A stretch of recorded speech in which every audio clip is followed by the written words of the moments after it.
वो दवा के नाम बेचता था धोखा, रातों रात बन गया अरबपति। घर पहुंची इनकम टैक्स की टीम तो मोदी सरकार की भी उड़ी नींद।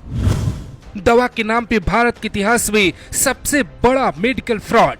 हिंदुस्तान का कोई ऐसा घर नहीं होगा जिस घर में बुखार की दवा नहीं जाती होगी, लेकिन क्या आपको बुखार की दवा के साथ एक घोटाला भी आपके पैकेट में डाल दिया गया जिसका पता आपको नहीं था। कोरोना जैसी गंभीर बीमारी के दौरान डॉक्टर भी एक बड़े फ्रॉड का शिकार हो गए और वो जनता से भी धोखा करने लगे, जिसका पता जैसे ही जांच एजेंसियों को लगा वैसे एक दवा कंपनी का सच सबको हिला देता है। इस दवा का नाम है डोलो 650।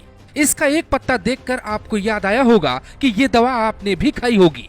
90% लोगों के घर तक या फिर पेट तक ये दवा पहुंची, लेकिन जिसे डॉक्टर सबसे अच्छी दवा बताकर दे रहे थे, असल में वो एक बड़ी साजिश थी। सच क्या है वो सुनिए। बुखार की सैकड़ों दवा देश में है, लेकिन अचानक डोलो 650 कैसे हिट हो गई? ये फार्मूला सरकार के साथ जांच एजेंसियों को हैरान कर रहा था। शक के आधार पर पहले जांच को गुप्त रखा गया।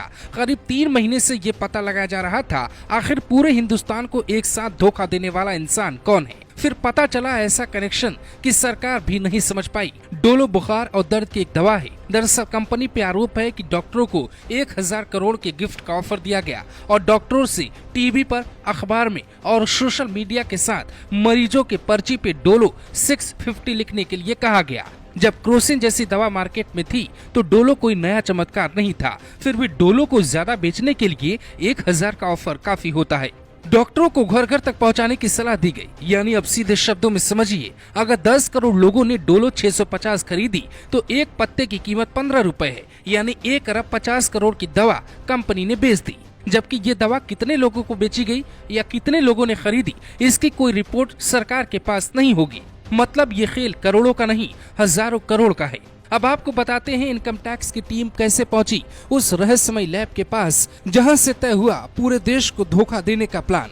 पहले सुनिए छापा मारने वाली टीम का क्या कहना है, फिर आपको बताते हैं वो तरीका जिससे हिंदुस्तान में कुछ लोग रातों रात अमीर बन गए और बाद में पता चला ये नायक नहीं, असल में देश के असली खलनायक हैं। डोलो 650 नाम की दवा की ब्रांड वैल्यू बढ़ाने के लिए डॉक्टरों को लगभग 1000 करोड़ रुपए का उपहार भेंट किया गया। आयकर विभाग ने 6 जुलाई को बेंगलुरु के एक लैब में छापा मारा। तार जुड़ते गए तो ये छापेमारी 9 राज्यों के 36 ठिकानों पर हुई। सीबीडीटी ने अपने बयान में ये तक कहा कि दवा निर्माता कंपनी के खिलाफ कार्रवाई के बाद करोड़ों रुपए की अघोषित नकदी और करोड़ों रुपए के सोने और हीरो के आभूषण जब्त किए गए। तलाशी अभियान के दौरान दस्तावेजों और डिजिटल डेटा के रूप में पर्याप्त आपत्तिजनक सबूत मिले हैं और उन्हें जब्त कर लिया गया है। सबूतों से संकेत मिलता है कि समूह ने अपने ब्रांड को बढ़ावा देने के लिए गलत रास्ता अपनाया। इस तरह के मुफ्त उपहारों की राशि लगभग 1000 करोड़ रुपए होने का अनुमान है। अब सवाल उठता है कि कंपनी ने ऐसा क्यों किया? दरअसल कोरोना जैसी गंभीर बीमारी हमारे देश के कुछ उद्योगपतियों को अवसर नजर आने लगी,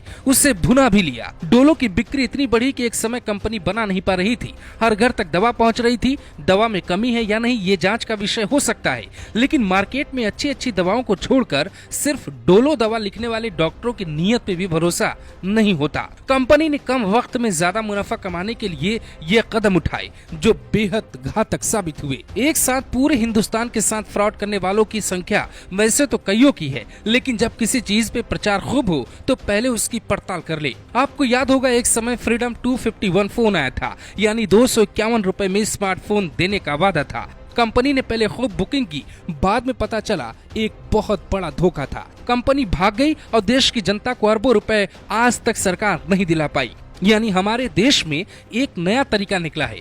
बड़ा घोटाला न कर पाए तो कुछ ऐसा करें कि ज्यादा लोगों को ठगा जाए। जैसे अगर 1 करोड़ लोगों से 200 रुपए ठग लिया जाए तो एक दिन में ही 2 अरब रुपए होता है। यही फार्मूला डोलो ने अपनाया और यही फार्मूला 251 फ्रीडम फोन ने अपनाया। मतलब अब अगर आपको डॉक्टर कहे डोलो लेना तो आप कहना डॉक्टर साहब डोलो मत बोलो, अब कोई और दवा लिख दीजिए, क्योंकि डोलो बनाने वाली कंपनी आंख में धूल झोंक कर अरबों रुपए डकार रही है। अब सरकार रोक भी लगा दे तो कंपनी का मुनाफा बंद नहीं होगा, क्योंकि हिंदुस्तान में जो हिट हो गया उसकी फ्लॉप फिल्में भी कमा लेती है। Bureau report, global Bharat TV.